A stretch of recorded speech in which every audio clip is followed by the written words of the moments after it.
back to the Boropolis Podcast. As always, I'm joined with Nathan. Unfortunately, this week, there's not that much to talk about, really. Just the sacking of Chris Wilder, a defeat to Coventry City, and the managerial merry-go-round has kick-started again.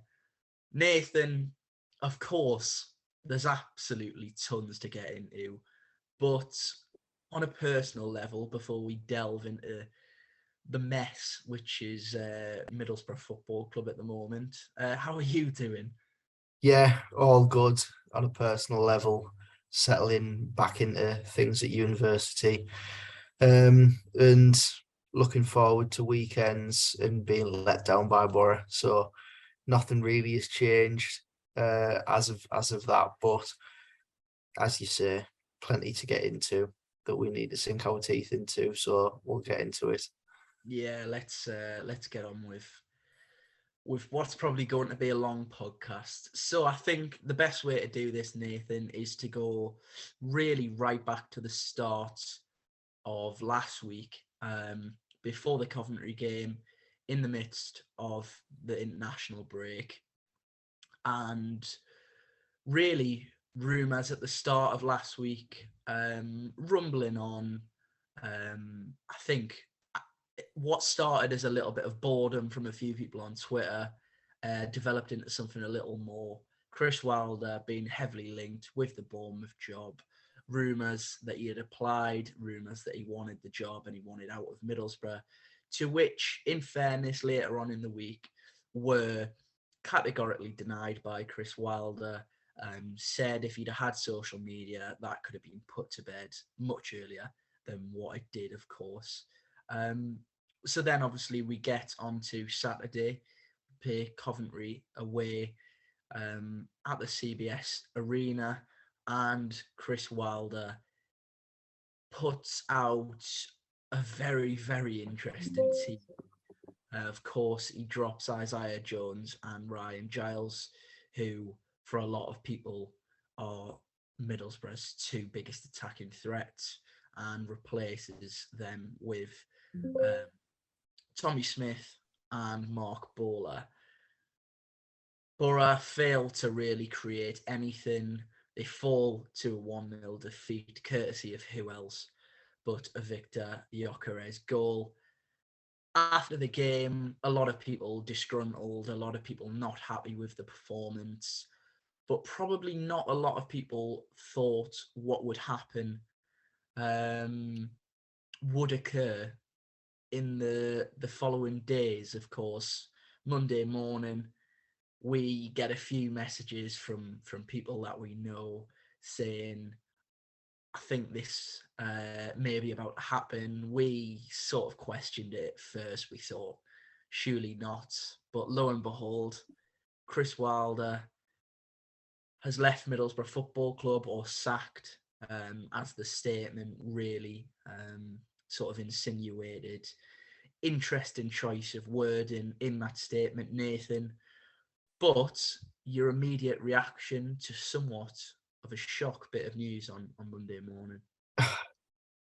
Well, first sort of impressions of the news were sort of just rubbished by myself. Thought, oh yeah, that seems to be just a bit of speculation as per usual around Chris Wilder. We've become quite accustomed to speculation around Chris Wilder and his future at the football club over the last few months. So initially rubbished by myself, and then to see it actually come from the club that he was dismissed with immediate effect. I think that had it been anyone else in charge other than Chris Wilder that had overseen this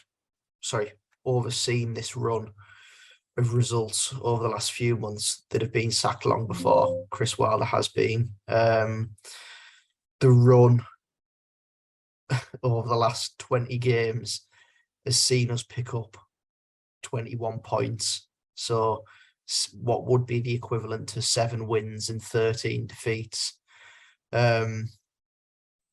it's not good enough for a team that had been tipped to be up there in the Championship this season. Things haven't gone our way. There's plenty of reasons for that. Those reasons can be both seen behind the scenes with the recruitment, there can be blame there, but there can be blame placed on some managerial decisions and of course on individual mistakes, as Chris Wilder kept alluding to and was very keen to allude to post Coventry in his analysis of the game. But yeah, Chris Wilder has left Middlesbrough Football Club. Many from the outside will think that that's a strange appointment. A strange decision. Graham Souness was one who was quite keen to blame the players, which shows that Graham doesn't watch all too much of Middlesbrough. But I think a lot of the fans that I've seen in terms of their reactions were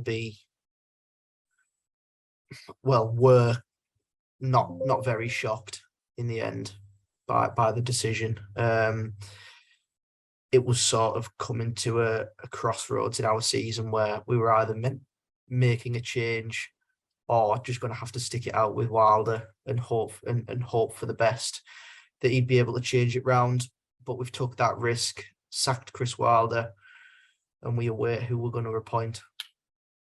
Yeah, now I think obviously, as you say there, I think what's sort of been made clear through articles in the likes of the Gazette and the Northern Echo from club sources was that all probably wasn't well behind the scenes long before this decision was made. We go back to reports from TalkSport a good few weeks ago now that pretty much Chris Wilder wasn't happy with the summer recruitment, and rightfully so, in my opinion. A lot of talk about the potential of signings that didn't even get his say. So, real confusion there. And I think, to be honest, it was abundantly clear from the whole infamous development strikers quote to the "we want to fill this number, and this number" quote. Chris Wilder, throughout the summer, without saying so, was not happy at all with the recruitment and with the business that he was allowed to do.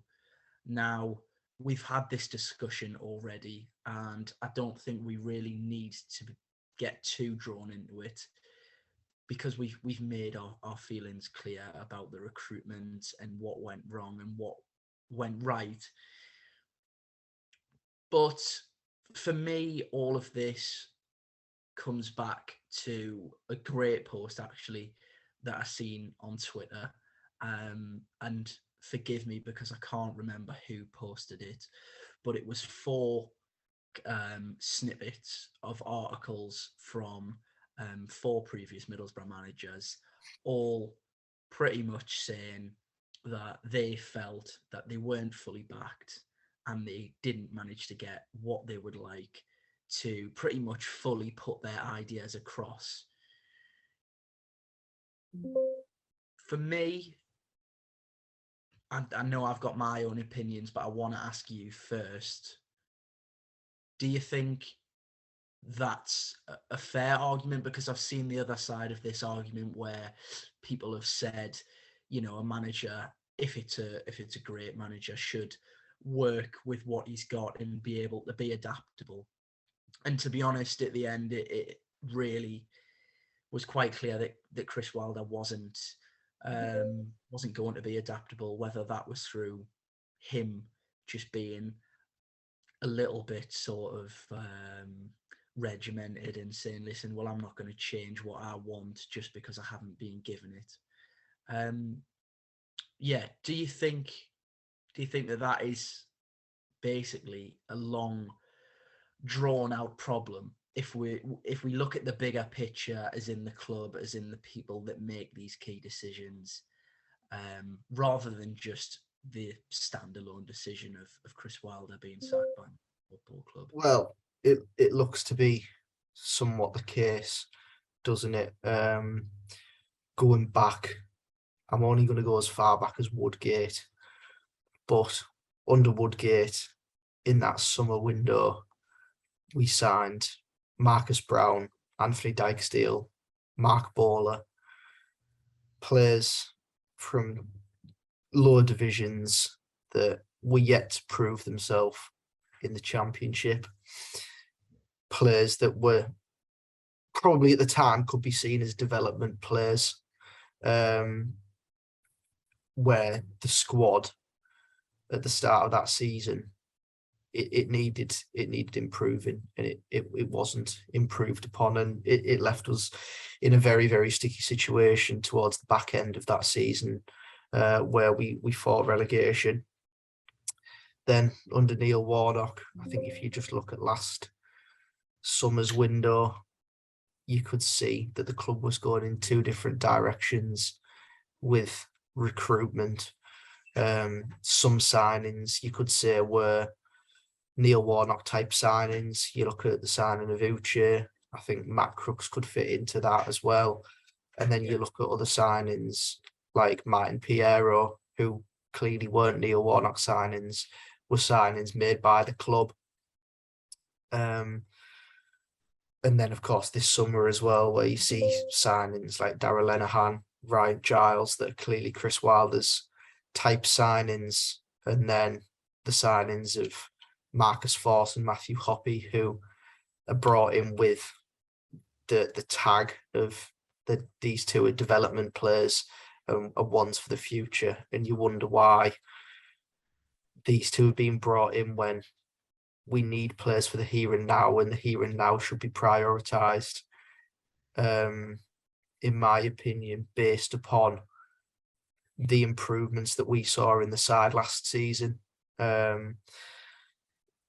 lot of fans will feel that this season was going to be the year that we built upon the foundations that Chris Wilder set last year, and it hasn't really been the case in terms of recruitment. Defensive wise, I feel that we have recruited quite well, with Giles, Lenihan, Clark, Stefan. You got four names there that have all been recruited well.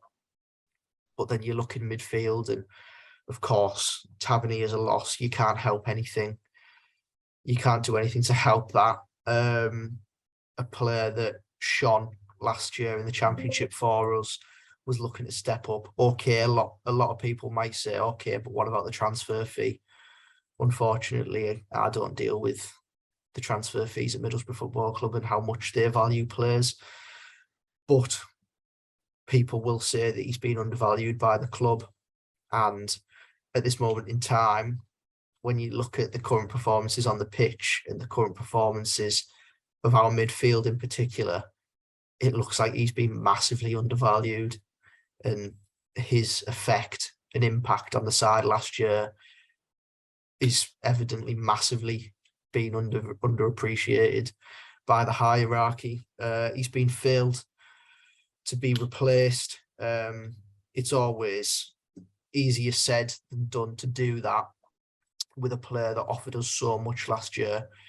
But at this moment in time, Alex Mauer and Riley McGree that are filling in that left-sided centre midfield role haven't offered as much as Marcus Tavernier did. And then, of course, the forward situation. Yeah, we brought two forwards in. Those two development forwards, Duncan Watmore still at the club. A lot of people were keen to keep him around as long as he wasn't one of the main guys. And then the other two, I'm going to say signings, because of course Tuba was just binned out and he's been brought back into the fold. Tuba's been like a new signing, and Rodrigo, just at this moment in time, haven't really been getting the service required that we thought that they would be receiving. But yeah, going back to the question about the recruitment, I feel that it's always a case of going in, or what feels like going in two different directions. Chris Wilder's a strong character as a manager, and if he's not happy with something, he'll speak up. I feel that maybe not speak up straight to the point per se, but At least in front of the public. I at think least in front of the public, saying, behind the scenes, yeah. behind the scenes, I'm not too happy, and you can see, although he's not saying it straight to the point, that he's unhappy with a few things. And I feel that the club will be hoping in their next appointment to get someone that plays a certain way and is just happy with signings, doesn't really want to say on signings, Yeah. so that we're all on the same page. Unfortunately, because in the past, with two strong-minded managers in the last two appointments for us, with Neil Warnock and Chris Wilder, those two are quite happy to say it how it is, and be strong in their stance, and want what they actually want.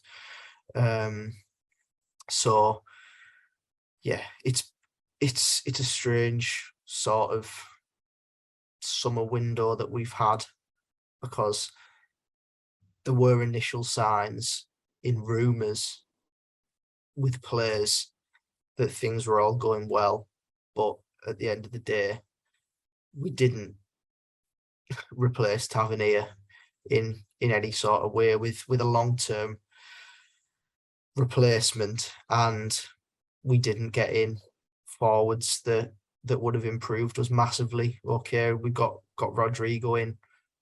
He's only here for a year, and then he's back off again, and we'll be in the same situation next year. So yeah, strange with regarding recruitment at this moment in time. Yeah. And I think it opens up that conversation that a lot of people are sometimes not afraid, but a little bit hesitant to talk about, where, some people question Steve Gibson, some people question Neil Bowser, some people question the managers and think that what goes on behind the scenes is enough, and that managers should just work with what they're given. And everyone's entitled to that opinion. But for me, what I think's become apparent is there is a much, much deeper rooted problem at Middlesbrough Football Club than any manager or any set of players, really. And that's basically just decision making at the top level. Kieran Scott was brought in as the head of football, and it's what we all were crying out for. We all, for such a long period of time, wanted that Brentford, that Norwich, that Brighton model, where players were picked up for cheap, developed, and then sold on, and the process would continue like that. Now, Kieran Scott, although he hasn't been here a massive deal of time, clearly, as we found out after the sacking of Warnock, had a very big say in the appointment of Chris Wilder. Now, Chris Wilder, as you said, is a strong character. Surely that would have been detailed and understood before appointing someone like that. I understand Chris Wilder at the time was really the best manager that we could have hoped for after the departure of Neil Warnock. But it raises questions to me whether this was always going to happen. Was Chris Wilder always going to demand more of a say, perhaps, than what a director or a head of football would want? You look at reports from his time in Sheffield United. Part of the reason why he left Sheffield United was he wasn't overly keen on basically letting other people within the club have a say on who he was signing. Now, I'm not saying Chris Wilder's signings have always been a success. I mean, some of them certainly haven't been, and we're talking about signings for large fees here. But the same pattern emerges almost year on year now. And you look at Chris Wilder, you look at Neil Warnock, who said multiple times, deals are close, we think we can get this player, and then the player would go elsewhere. Even Jonathan Woodgate, like you mentioned, I think, in fairness, that season as a whole was a season of consolidation and basically dealing with the effects of what the likes of Pulis and Gary Monk had left. People on very big wages that were coming to the end of contracts. And it was always going to be pretty much a losing battle for Woodgate, regardless of his managerial ability. And even if we look at the complete other end of the spectrum in terms of serious amounts of money being spent, if you look at the Gary Monk tenure, if you look at the Gordon Strachan tenure, the serious amounts of money have been given to the wrong people.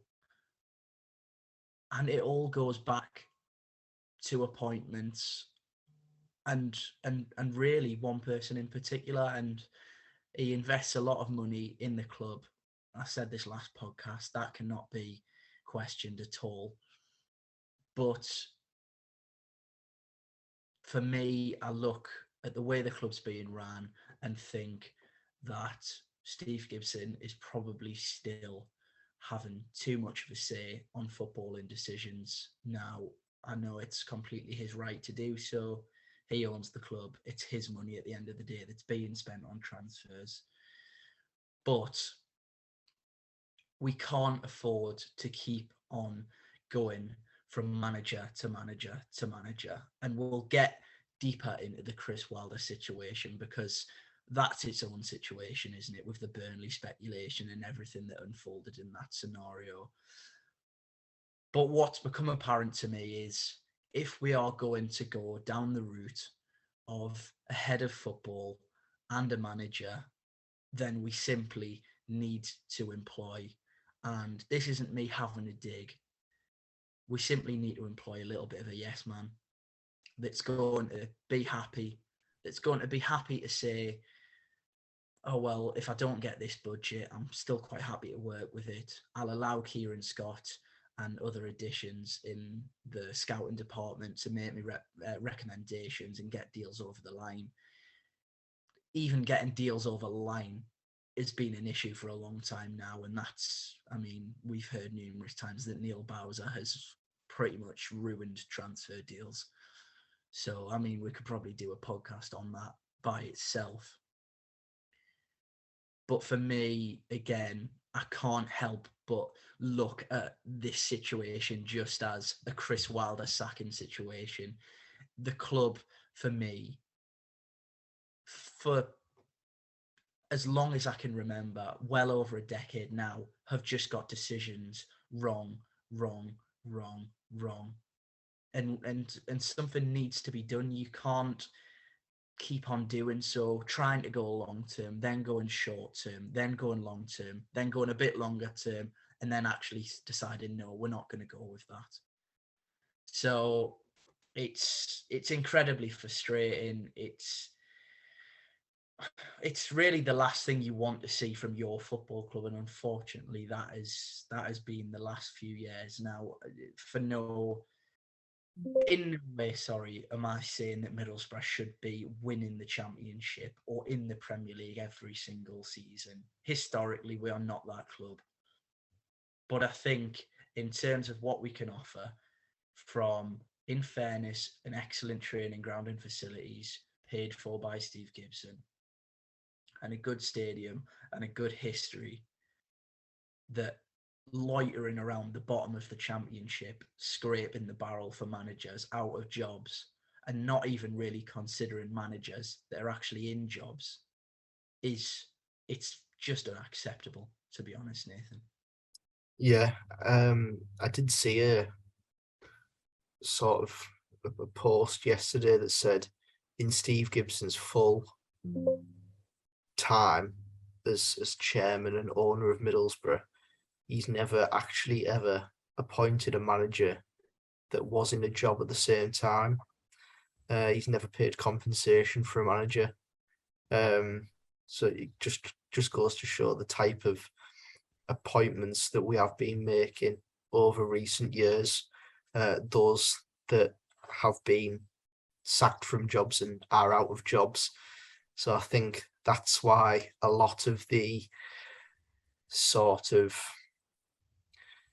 front runners for the Middlesbrough job, which we'll get onto a bit later on, are those managers that are currently out of work. But yeah, it's a strange situation. And since Kieran Scott came to the club and gave that first interview on the Middlesbrough Football Club website, stating that they're looking to employ a philosophy at the football club where should a manager leave the football club, then the aim is to employ someone that will just continue on from the previous manager, take the reins, and it'll be a smooth transition. So in that case, I'm not expecting a manager to come in that plays a different sort of style to what we are currently playing. So I think looking at the current managers, the current crop of managers that are sort of in the frame at this current time, is number one, the first link following yesterday was, of course, Rob Edwards, formerly of Watford, only in charge for 10 games at the beginning of this season. I don't think that can be read into all too much. We all know what goes on behind the scenes at Watford Football Club. It's run like a circus in terms of managerial appointments. But Rob Edwards, last season in charge of Forest Green Rovers, a side that historically a non-league club, found themselves in League Two. Rob Edwards took over, and with the second smallest budget in League Two, found it relatively comfortable in getting Forest Green up there, fighting in League Two, got them up and over the line with 4 games to play. The squad did struggle in the final few games, but did eventually win the league on the final day of the season. And in the summer found his way to Watford. Something that I think probably needs to be spoken about is the way he left Forest Green. Dale Vince, the owner of Forest Green, a lot of football fans have opinions on Dale Vince because of the way he runs Forest Green Rovers and the type of man he is. But he wasn't very happy with the way Rob Edwards conducted himself departing Forest Green, wasn't very communicative in his departure towards Watford. So I think that will probably be in the thinking of those behind the scenes, if that was the case. But plays a similar style to what we play now. That's what I was getting to the point of. Plays a similar style, plays 3 at the back with wing backs. He had 2 wing backs in his Forest Green side last year, Nicky Cadden and Kane Wilson. Kane Wilson now of Bristol City, and League Two Player of the Year last year, that were instrumental in Forest Green being promoted. Those 2 players just so important to Rob Edwards' Forest Green side, which would fit the mould with how we are at this moment in time, with Ryan Giles and Isaiah Jones on both sides. At Watford, he didn't really have that.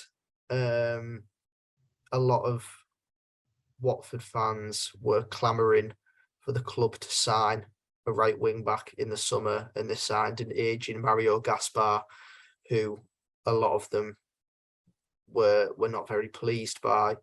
In the game against Middlesbrough, Hassan Kamara, who's predominantly a left wing back, was playing at right wing back in that first half against us. And then there was a change in the system in the second half, and of course Watford won that game very late in the game at Vicarage Road. But Rob Edwards seems to be the favourite at this moment in time. There was mention of Gary O'Neill, which seems to be quashed now. That seems like it didn't really have much substance to it, despite a few real concerns from a lot of Middlesbrough fans.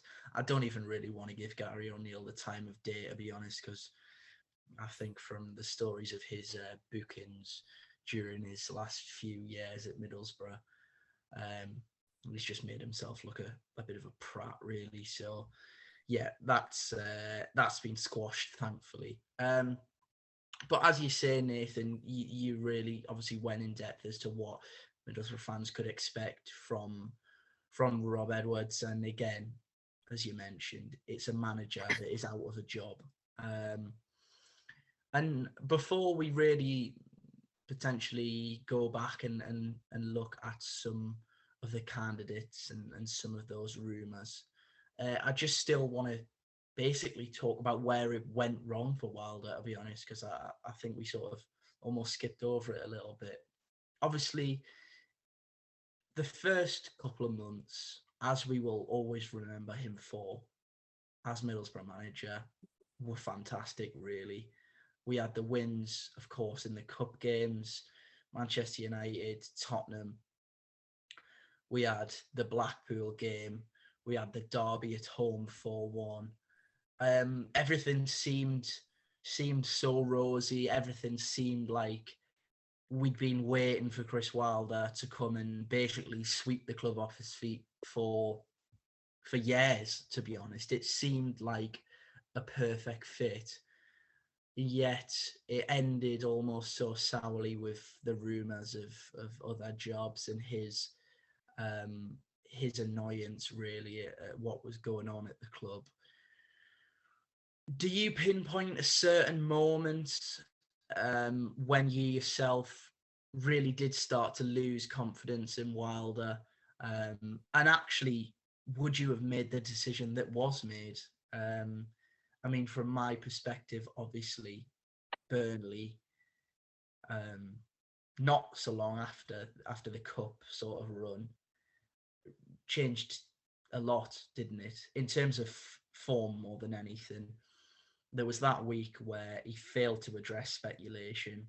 He failed to come out and categorically say, I'm not interested, I want to be Middlesbrough manager. And I think from that point, he probably lost a lot of trust, really. And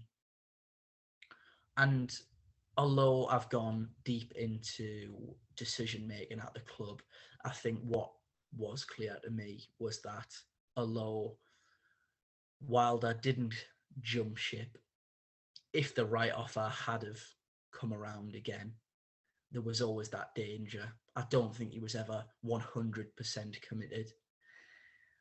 But I also do think that Chris Wilder was probably the best manager available to Middlesbrough Football Club at this current moment.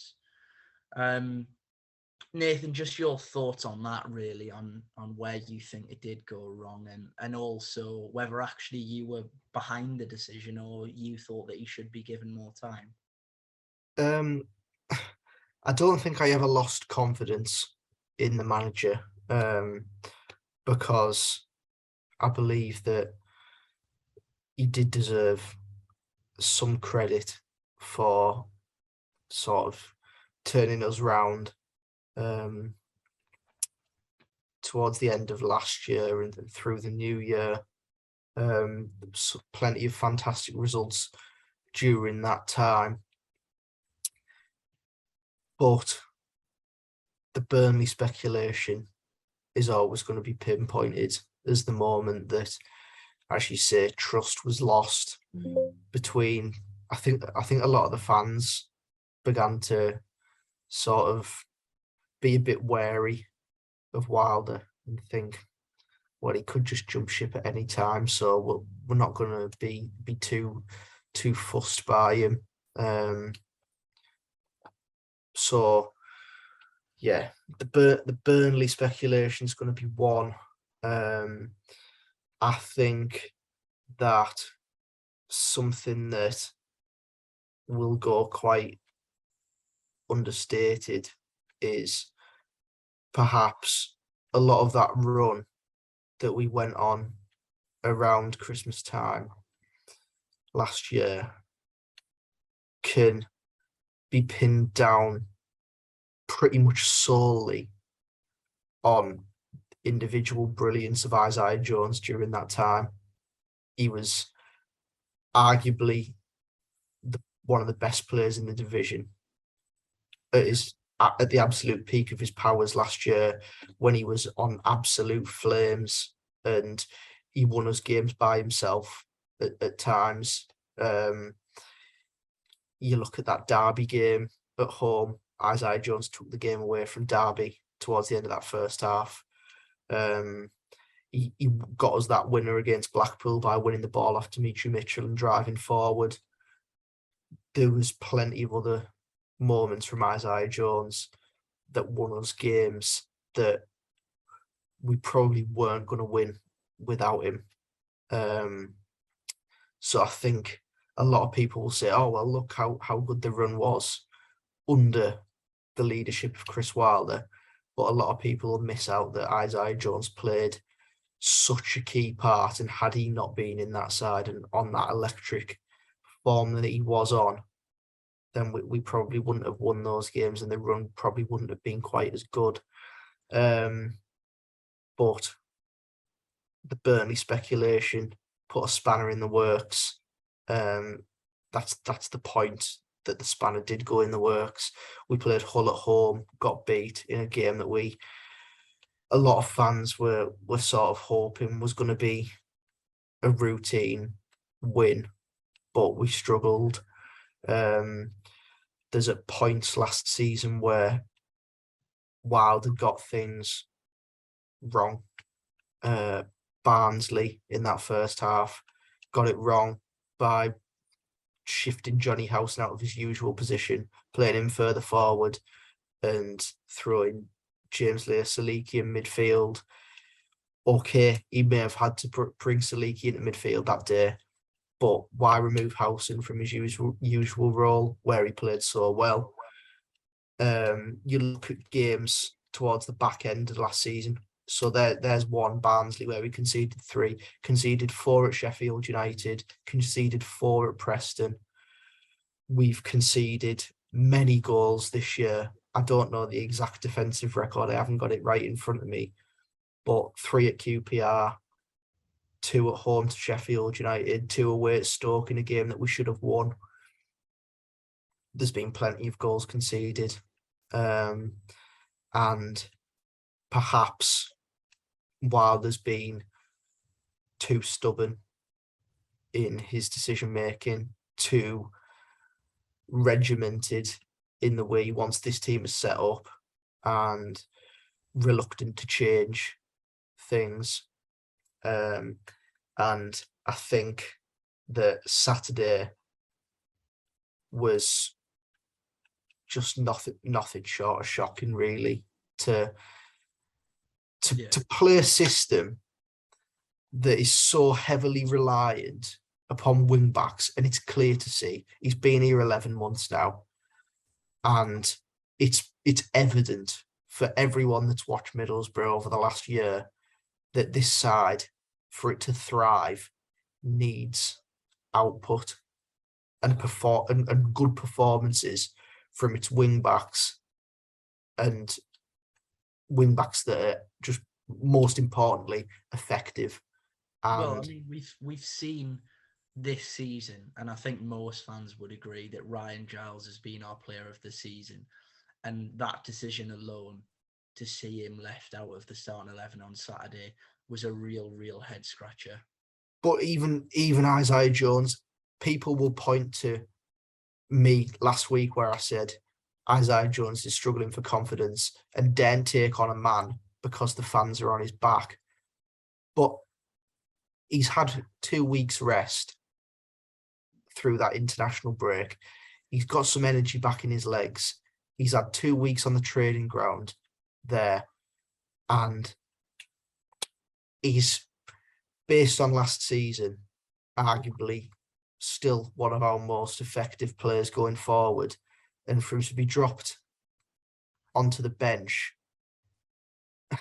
with Tommy Smith, who was brought in as a stopgap, as his replacement in the starting 11, is such a baffling decision. And then, of course, he took out Riley McGree as well. Riley McGree, a lot of fans will tell me that he's one of our most attacking midfielders, which he is. He is one of our attacking midfielders that are in there. And he was replaced by Mauer in there, who hasn't really shown a lot at all since coming through Middlesbrough Football Club's doors. So going into that game on Saturday, I was I wasn't expecting anything anyway. Yeah. But seeing the team, I was just completely taken aback and thought, it looks like he's not even fussed to go for this game and try and win this game. He's just thrown a team out there and went, oh, well, you can go and have a game of football this weekend, and he probably change it and say, oh, well, you can have a game of football on Tuesday night. It was just incredibly strange to see that team. And I wouldn't be surprised if Wilder knew he was out the door, if I'm honest, before Saturday, because that team lineup was just incredibly poor. But as a fan, and not from a sort of balanced point of view, I was sick of the speculation, the constant speculation around Chris Wilder's future at this football club. Sick of him teasing rumours about going to Burnley, a team that were up just literally, I was going to swear there, but on the knees in the Premier League, on the verge of going down. Yeah, and he was very well, but let's keen not to shut down rumours. Yeah, let's put it this way, Nathan. He failed to really say Burnley doesn't interest me. Even going back to the sort of famous press conference, if you want to call it that, where he come out and actually addressed the rumours, it wasn't really a convincing sort of, I'm at this club for the long run. There was a lot of mention of, I've got this amount of time left on my contract. And even at the time, I remember saying to you, I wasn't fully convinced that what he was saying was from a point of view that he only had Middlesbrough Football Club in his mind. And yeah, I understand why yourself and a lot of us were becoming tired of it, really. Just looking here as well at the final sort of record of Chris Wilder's tenure at Middlesbrough. Won 19 games, which is decent. He's been here 11 months, 19 games you'd think it'd take up quite a lot of that reign. 10 draws and 16 defeats, and there's been plenty of defeats so far this season, in games where Middlesbrough just haven't really turned up in games this season. We didn't turn up on Saturday at all. There was no real signs once we went one. I mean, even before from minute one, there was no signs of us really looking to take the game to Coventry. We were quite happy to just sit there try and build our way into the game. And by the time we'd done that, we were 1-0 down through a ball over the top that just completely took all of our players out of the game. You look at Reading this season, started horrifically slow, fell foul, were defeated. Cardiff at home, incredibly poor, just abject. There's been plenty of defeats in there that aren't just narrow defeats. There's been plenty of defeats in those 16 where the performances have been incredibly poor, where fans have left the ground thinking, what was that we've just watched there? Because the players just seem to let the game pass them by. And I think that's why I'm looking at it from a fan's perspective, thinking 16 defeats is all well and good, but the manner of the defeats speak for themselves as well. Yeah, I think that is a really good point. I think that certainly changed from the start of the season because we didn't have a great start, but the performances in spells were definitely there. I think of the first half performance against West Brom, and it was as good as I've seen us in a long time. And then obviously we didn't get those 3 points. Sheffield United in patches, we were excellent. Stoke in patches, absolutely top draw, but just couldn't get those results over the line. And, you know, individuals have got to take the blame for their moments, but then also when it become apparent that the system really wasn't giving us enough balance of attack and defence, something needed to be tweaked, and it wasn't. And as you say, I think that a lot can be taken from Wilder's stubbornness, really, in that aspect. But I think just finishing up on the Chris Wilder sacking, really, before we move on to names that have been mentioned in regards to a potential replacement, I think in the end, from things that we have heard from people that we trust and from general speculation that I'm sure a lot of people have heard themselves, this wasn't a purely footballing decision in terms of results on the pitch. There was deeper lying issues, there was disagreements, there was a strained relationship between the hierarchy and Chris Wilder. And I think, to sum it up really, in a percentage, I think I'd probably say it was 70-30 in favour of a strained relationship as opposed to a sacking based on purely results. So Nathan, I really didn't think I'd be doing this, but I guess we now have to look at who we want and who's sort of being rumoured to be in contention for the job. Now, I know you've spoken about Rob Edwards and you give a real in-depth breakdown of what his appointment would give Middlesbrough. Just to add to that, obviously, we know that Rob Edwards worked under Kieran Scott at Wolves, I believe. So there's obviously that connection there. And I think at the moment, and from reports courtesy of Football Insider, who more often than not have been reliable in regards to Middlesbrough news, he is seen as the front runner, to be honest, at the moment.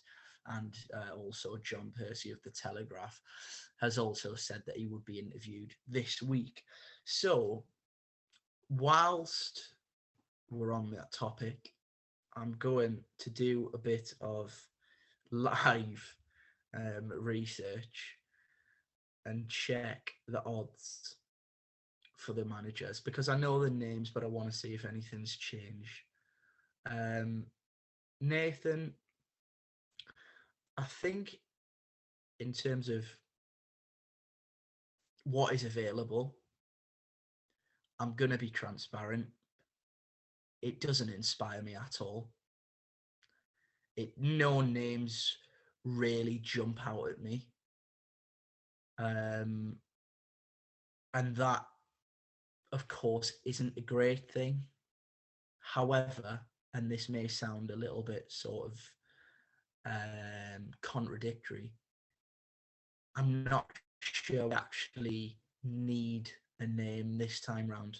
As I said, I think we need someone to fit into a jigsaw that is going to sort of agree to this newfound way of doing things that Kieran Scott wants to do. So obviously we've discussed Rob Edwards. The second favourite currently is Steve Cooper, who at the moment is still in a job at Nottingham Forest. Obviously, speculation around him being sacked and replaced by Rafa Benitez. His Nottingham Forest team really haven't had a good start of the season at all. I mean, as a name, Nathan, would that interest you? I guess it's all sort of conjecture and up in the air, because at the moment we're certainly not going to pay a fee for Steve Cooper. But would you maybe be willing to wait another week to see if we could get our hands on him? I'm not entirely sure, if I'm honest. From the positive perspectives on Steve Cooper and the positive attributes that he could bring to Middlesbrough Football Club, plays a similar way, I suppose, with three at the back, but has the ability to change system when needed to. Has done it in the Championship before, of course, with Nottingham Forest, but with Swansea City as well. Very well trusted in the footballing world with big clubs, young players, especially English players. You look at the players that he had at Swansea: Matt Gurhey, Conor Gallagher, Rhian Brewster, and of course last year in the Championship with Nottingham Forest with players like Keaton Davis. Of course, Jed Spence was already there at that point, but got a tune out of Jed Spence. So he's worked well with young players. He's done that before. Of course, has a promotion out of the Championship on his CV. But he's currently in a job. And Middlesbrough don't take managers that are currently employed. So I think that's where we'd stand on that one. It remains to be seen what Nottingham Forest are going to do with Steve Cooper as they sit bottom of the Premier League, rock bottom, 20th, having spent as much as they have. I think Marinakis, the chairman, is rumoured to be sacking the chief executive over the state of some of the signings that they've made in the summer. Perhaps signing a full squad of players wasn't the best idea. But yeah, we'd have to wait and see on Steve Cooper. But he's a decent manager at this level. But I just don't think that it's got anything in it at all, really. Yeah. I kind of echo all of that, really. I think it's a conversation to be had if he did get sacked, maybe today or tomorrow, and became available in the space of the next week. And I think what we should mention is today from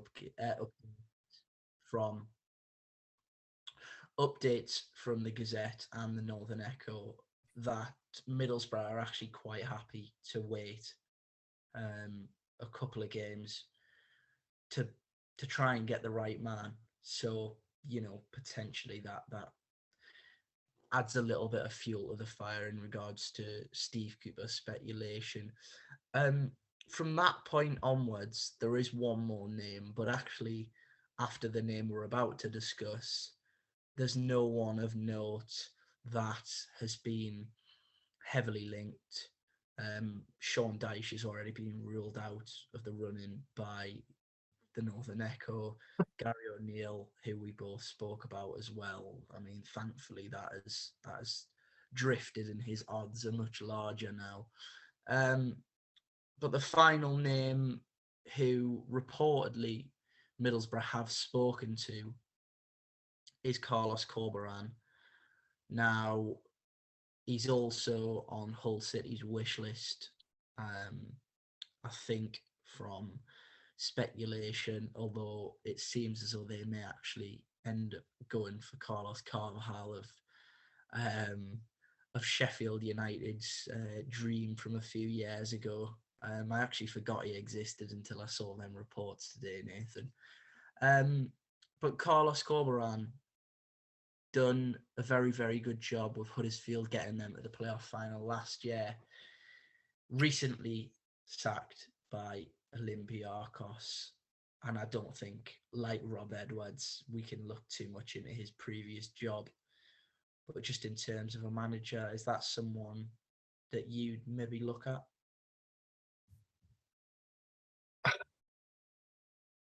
Suppose with me saying that I quite like Rob Edwards, who has only really had one good season in League Two, I have to say that Carlos Corberan is quite similar in that sense, because he's had one good season in the Championship with Huddersfield.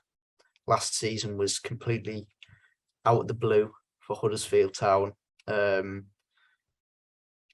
side that nobody expected to be anywhere near the upper echelons of the Championship, and Corberan dragged them up there. A manager that was fair enough to give players a chance. Jonathan Russell and Sorba Thomas, two players that weren't anywhere near Huddersfield side the season before, were mainstays in the side last year. Sorba Thomas, of course, coming from non-league at the time. He's a manager that was keen to change system depending on the opponent, which is quite interesting. And a team that I think it's been the case with a lot of his sides over the years in the lower leagues in Spain as well, that his sides are very reliant on set pieces. We saw Huddersfield last year when they came to the Riverside. They were a massive threat from set pieces from all over the pitch. Sorba Thomas's deliveries, and then the size of the centre halves last year, Naby Sarr, Tom Lees, Harry Toffolo in that Huddersfield side, all big tall lads, and were very threatening from set plays. And I think Middlesbrough could be a threat from set players with some of the players that we have. Darrell Lenihan, Dale Fry, Paddy McNair, Matt Clark, Crooks. A lot of players there that have aerial threats, the forwards as well. But I didn't really pay too much attention to Corberan's early run at Olympiacos, but it didn't end too well for him over there. And I'm not entirely sure that it'd be a good idea for him to bounce straight back into a job, and especially a job like the one that he would have on his hands at Middlesbrough, especially with the lack of success that he had over there. And this is coming from me, who at the minute is vouching for Rob Edwards, who people may say wasn't a success at Watford. But, I mean, for a manager that the fans believe wasn't backed too heavily in the transfer market, and to be sacked after 10 games when Watford seemed like an okay side when we went and played them. They had a lot of star power in that side, and we all know what goes on at Watford with their managerial merry-go-round. So it was probably a bit unfair that he was sacked from the Hornets. But yeah, I'm not entirely sure on Corberan, if I'm honest. I think he may have been found out had he stayed at Huddersfield. And something that needs to be said as well is one of the reasons he left Huddersfield is because he didn't feel that he had been backed in the transfer market. So if we want to hit the same bumps in the road with Carlos Corberan, then by all means appoint him. But he seems like a man that would throw his toys out the pram a little bit as well. Yeah. It's a really, really good point, actually, because as we've said, I'm not sure that our next manager is going to be backed to a level where perhaps a Corberan would want to be backed.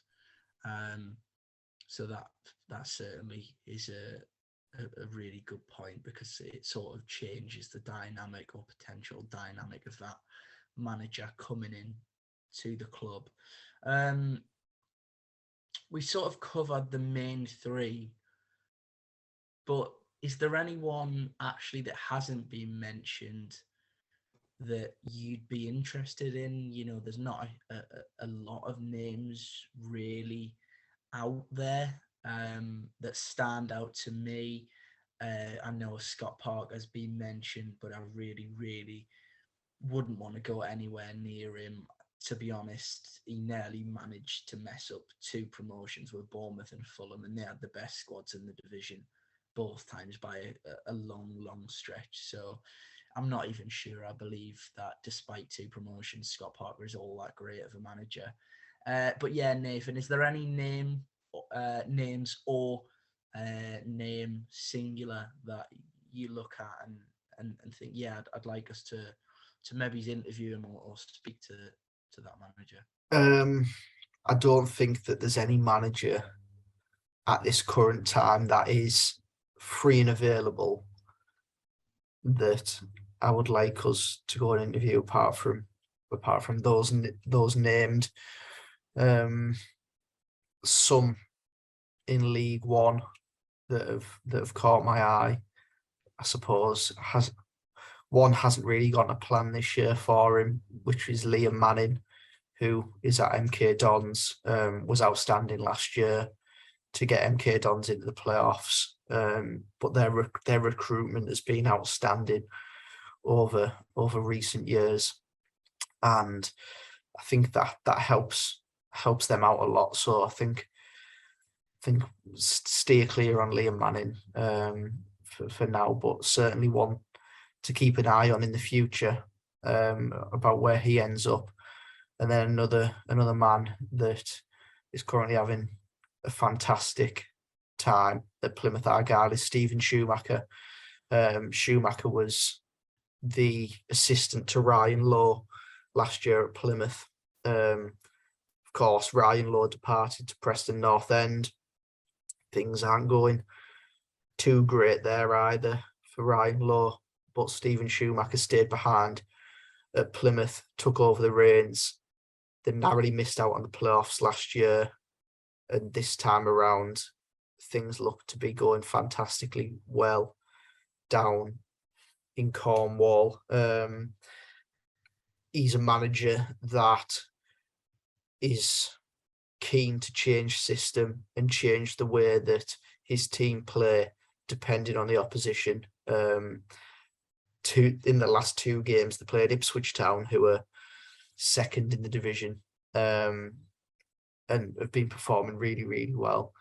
And Plymouth played their usual game against Ipswich Town, beat them 2-1, came from behind to do so, and then played Wycombe Wanderers away last weekend and changed the way that they played completely through Sam Cosgrove of Birmingham City up front. Big, tall lad, for those that don't know Cosgrove. Big, tall, physical centre forward. Threw a lot of physical, tall centre midfielders on to the pitch from the start, and just tried to beat Wycombe at their own game, really. Being physical and, to be quite frank, play sort of anti-football way, and just beat them by out battling them, and they did just that. His record's been fantastic so far in League One, and he's a young manager as well at 38. But in his first job, I think it's probably just too early at this moment in time to go for Stephen Schumacher. But again, things are going very well down at Plymouth Argyle, and for a man from Liverpool, if he wanted to move back up north, then I think there'd be plenty of sides in the Championship that would be willing to take a risk.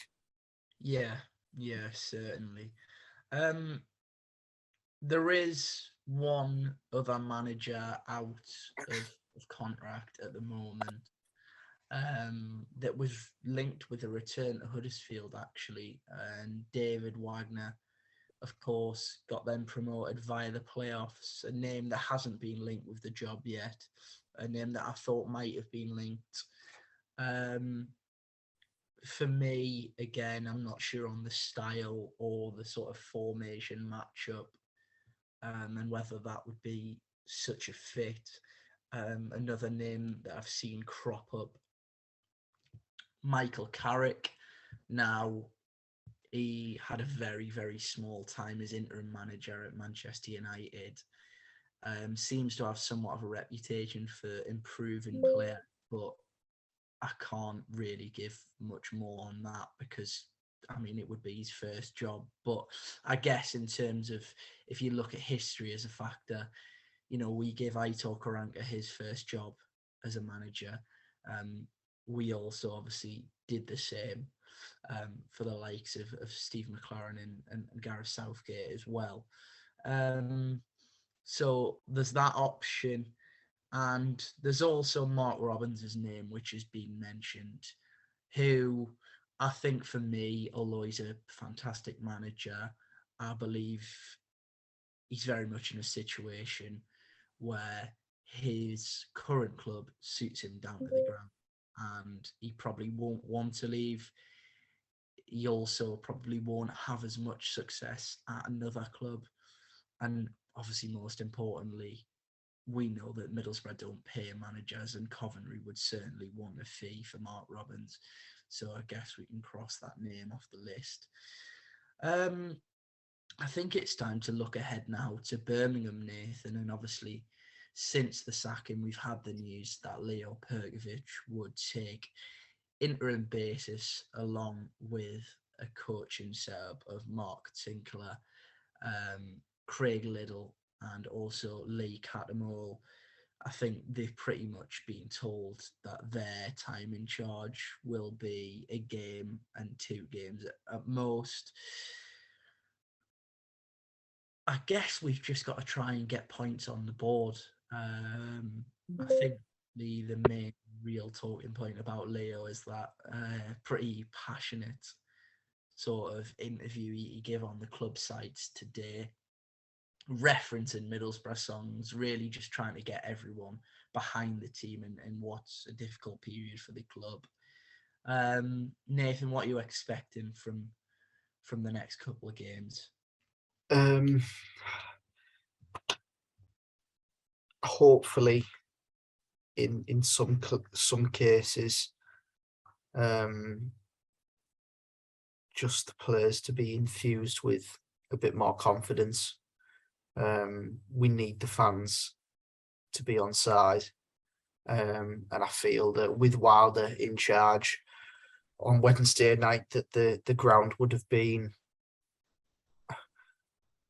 a bit of a nasty environment to be in, if I'm honest. I mean, Wilder said in his last press conference that the shirt was heavy at the moment for some of the players, and I think some of those players are feeling it at this moment in time. And hopefully, if the fans get behind them, which I think they will, with Leo in charge, get behind the players, get behind the team, get behind Leo, that they're just playing with a bit more confidence, a bit more belief in themselves, and hopefully just stick it in there and get a good result. It'll be a difficult game, in all honesty. Birmingham are a decent side, a side that I thought would struggle a lot more than they are at this moment in time. And they've got to, from what I picked up upon when they played Sheffield United in their last game, which they drew 1-1 at Bramall Lane, which is a fantastic result, drawing away at top of the league. What I did pick up upon is the mix between experience in the Championship and youth in their side at this moment in time. You look at players like Troy Deeney and Scott Hogan that have been round the block in the Championship and can still do a job up front. They're going to pose a massive threat towards us on Wednesday night and that back three that we play. But then they do have the youthfulness in midfield of Christian Bielik, who, despite being around the Championship for a few years, is still young. Tahith Chong, who was at Birmingham last season on loan, struggled with injury a little bit, but is now signed for Birmingham. And Hannibal Mejbri, who, of course, was linked to Middlesbrough in the summer window, went to Birmingham City on loan from Manchester United and has been featuring quite regularly off the bench for Birmingham. They've got a half-decent record as well, coming up to Middlesbrough. The hope is that we can stop that and just be a bit more confident in our displays and show the fans that these players aren't going to let games pass them by anymore, because the last three outings that we've watched have been incredibly poor, really. Cardiff, Rotherham, and of course Saturday afternoon against Coventry, all just abject displays, every single one.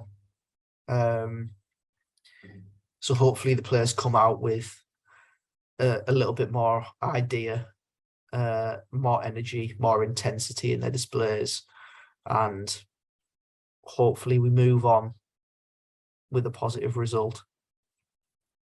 Yeah, certainly.